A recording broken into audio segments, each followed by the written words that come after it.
اخلاق بھی رزق کی طرح ہے، اس میں کچھ لوگ امیر اور کچھ لوگ غریب ہوتے ہیں اور کچھ انتہا کے مخلص ہوتے ہیں۔ خربوزہ معدے کی تیزابیت کو ختم کرنے کا کام کرتا ہے۔ گنے کا روزانہ استعمال دل کی بیماری کو روکتا ہے۔ جسم کی رگ رگ میں طاقت ڈالنی ہے۔ نہار منہ دودھ میں 2 کھجوریں ڈال کر پی لیں، کمزوری کی شکایت نہیں ہوگی۔ چہرے کی چربی کو کم کرنے کے لیے چہرے پر مالٹے اور لیموں کا رس لگائیں۔ ڈپریشن میں زیادہ مبتلا لوگوں کے لیے کینسر کے چانسز بڑھ جاتے ہیں۔ چہرے کی رنگت بے رونق اور پیلی پڑنے لگے، روزانہ 4 آلو ابال کر کھائیں۔ باڈی سپرے کے زیادہ استعمال سے پسینہ زیادہ آتا ہے۔ آلو کا پانی سر پر لگایا کریں، آپ کے بال جلدی سفید نہیں ہوں گے۔ روزانہ کھیرا کھانے سے بڑھاپا جلدی نہیں آتا۔ املی کھاؤ، منہ میں چھالے نہیں بنیں گے۔ عورت میں اگر خون کی کمی ہو جائے، سرسوں کے تیل سے جسم کی مالش کرے۔ روزانہ کھجوریں کھانے کا معمول بنا لیں۔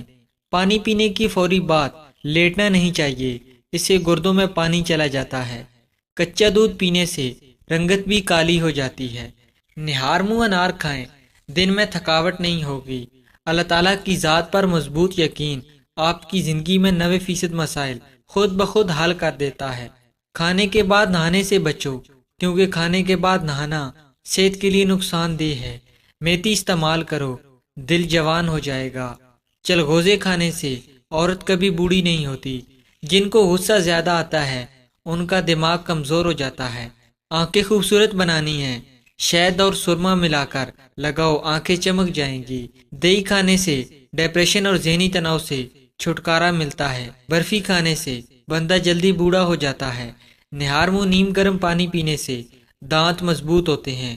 اگر دودھ میں ہلدی شامل کر کے پی جائے تو یہ بڑھتی ہوئی عمر کے اثرات کو کم کرنے میں مددگار ثابت ہوتا ہے۔ جو عورت ہمیشہ جوان اور خوبصورت رہنا چاہتی ہے، ہر ہفتے میں 2 بار گوبھی، لیموں کا رس اور پالک کا زیادہ استعمال کرے۔